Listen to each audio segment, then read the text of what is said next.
Hey everyone, welcome back to Chanel and G. If you guys are not subscribed, go ahead and hit that subscribe button before you leave. I am currently 35 weeks pregnant, so today I'm going to be doing my 35-week pregnancy update. I said that I was going to be doing it every single week until I give birth. So this will be fun and we're going to see what's changed. As always, I will be using the Bump app on my phone. And as of right now, for 35 weeks, baby is currently around 17 to 18 inches and in between 4 to almost 6 pounds. And obviously that depends on you and just, you know, different circumstances. So as of right now, they're saying that baby won't get much longer, but I feel like nobody has, I mean, I guess some people do have like 17, 18-inch babies, but I want to say Gio was like 21 inches long. So I'm like, obviously they grow bigger or they're bigger right now. So obviously that just depends on you. And they're saying that they will not be getting much longer, but they will definitely be getting lots chunkier. Don't want to use the other word. A little fun fact, at 35 weeks, your uterus has grown 1,000 times bigger. That is insane and super cool. They say that you should be gaining about a half a pound a week up until your due date, which I guess is easier. This is like the packing on the pounds part, you know, where you start getting real chunky, baby starts getting chunky, things start getting uncomfortable, you're dead, you don't want to live anymore. It's just, that's where we're at right now. And because baby's getting so big, obviously your frequency to pee is like off the chain. So comment down below and let me know how you are doing at 35 weeks with that. I honestly have not been waking up too many times at night having to go pee. I make sure that I like empty out my bladder, but baby is like super low. His head is really low, and I don't know if it's his head or his hands, but I get like shooting pains in my bladder because he's moving and like hurting my bladder. Like seriously, it hurts so bad. So that's where I'm at. I haven't really been, I'll frequently pee throughout the day, but it hasn't really affected me yet, just yet at night, thank God. There's a lot of mamas struggling with constipation, but just make sure you're upping your fiber. I just read a little article on fiber. There's a lot of fruits and vegetables that you can like up your fiber if you're not really a carbs person or you want to kind of stay away from carbs. But there's like grains and like, you know, you could do quinoa, and there's like a bunch of fruit that definitely helps you with your intake with fiber. And I'm a fruit girl, so I'm always eating fruits and veggies, so I think maybe it's not really a problem for me. So get them fruit and veggies in, ladies. Definitely continuous aches and pains on our motherly bodies. Obviously baby's getting bigger, uterus is getting bigger, and like it's just so much weight for us to carry in the front. And I definitely say that I've been getting a lot more back pain. And I'm officially out of work. Friday was my last day. I'm on maternity leave now officially. Thank God, because it was wreaking havoc on my body, just getting up and down and having to literally sit on the ground like I am now. And then getting up with kids, it was like, and then kids who had to go potty train or change diapers, like it was absolutely insane. And my body was just like crying basically. So I think that's where a lot of my aches and pains were coming from. Not that I'm not gonna be like cleaning up and stuff at home, but it's just gonna be completely different than cleaning a table that's this big to cleaning a table that's like this big. And then because we are getting closer to our due dates, we're obviously gonna be getting a lot more Braxton Hicks contractions. I have not been getting really any Braxton Hicks contractions, but I'm so curious to know, like, how are you guys doing at 35 weeks pregnant? Are you guys getting Braxton Hicks contractions? Like, what's going on? Because they say Braxton Hicks contractions, and when I went to go get my amniotic fluid checked on, because I thought I was leaking amniotic fluid, she told me that I was having contractions while I was there, and obviously they were just Braxton Hicks contractions. And I was like, that's insane. Like, I didn't feel them. Obviously I'm a lot earlier on too, and the closer we get as moms, I'm pretty sure like our body will start to like kick into gear and send off higher or stronger ones.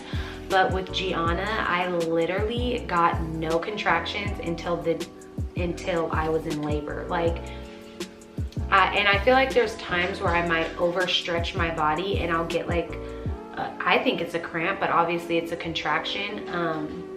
So I do remember that with Gianna, like, not to be TMI, but like in the middle of like intercourse or something like that, I would get like contractions really bad. So, I mean, I guess that is it. And they say that, you know, anything that like is overbearing on your body, like you can get contractions, like working out or walking too much, like stuff like that. So I guess, you know, that definitely falls into place. So there will be times where I will like do something and I'll just get like, it's a contraction. I mean, it could be just like my uterus stretching or something and just getting a pain, but it hurts. So I highly doubt that. And honestly, I don't really remember what contractions felt like with Gia, because right when I got to the hospital and my mucus and my water plug, like my mucus plug and my water broke, I was all downhill from there. I was like yelling at the nurses to get me epidural. So I don't feel like I actually even remember them, because I was just like in so much pain that I just wanted to get an epidural ASAP. They also say because right now baby is like so big that baby shouldn't be moving as much as they say, but for me it's the complete opposite. I feel like my son is literally just like kicking and moving all day, and at this point it's not even cute, you know, like it's not like, oh, like it literally is like, because it hurts, it's painful, it hurts so bad. So yeah, definitely that is not the case for me, and it might be in the upcoming weeks, because he'll be getting bigger, and then obviously he's going to be like kind of smushed in there. And I've also read that if you didn't get your 3D 4D ultrasound by 34 weeks, 9 times out of 10 they don't even take you at this point anymore, because the baby is so smushed that when you see their face, sometimes you can get frightened, which is okay. I personally wasn't gonna get a 3D 4D ultrasound. I think we did with Gia, we got to like see her face, but I don't feel like they look the same. Like even when I look at people's pictures, I'm like, they just come out and they look so different that I just feel like it's pointless for me to even get it done. Like I'd rather just wait and like see them in person, and then, you know, your breath is taken away. It's way better to see them in person. I'm good. Other than that, I feel like I'm doing so good. I'm so happy to be off work. It is Monday, so just waking up and not being able to like have to like get up super early on Friday, I was like, I'm turning this alarm off. You are not gonna be waking me up at 5:25, and I'm not going to work. So I think that's super nice. I'm just gonna be relaxing, cleaning, nesting. I feel like our house is like cluttered in certain areas and it's driving me insane. So as of right now, I just feel like this week I'm gonna be registering for the hospital. Yeah, I'm like 5 weeks out, but I wanted to deliver at Sutter, and I just decided not to go with it because it is downtown, and just getting there would stress me out because there's so much traffic, and from where we live to just the places that you have to like merge to get there, it could take up to 2 hours. Like if it was in the middle of traffic jam hours, which necessarily I don't get to choose when baby gets here. So if baby chooses to come at, you know, 5 o'clock on Wednesday, good luck, homegirl. So I decided to just give birth where I gave birth with Gia, which is literally 1 exit away. And we don't even have to get on the freeway if we don't want to get there. So ultimately, I think that's the best choice. I loved when I gave birth there, and I had such an amazing experience that like there's just no reason for me to switch. I just kind of wanted to look at all my options, but just thinking about driving in possible traffic was like a no-go for me. So I will not be delivering there, and I will be delivering at Methodist. And that's pretty much it. That's all I will be doing this week for 35 weeks. So thank you guys so much for watching this update. If you guys are 35 weeks pregnant, congratulations, and you guys have 5 weeks left.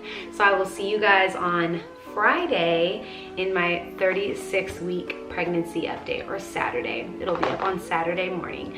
So I will see you guys in my next update. Thank you guys so much for watching, and I'll see you guys in the next video. Bye.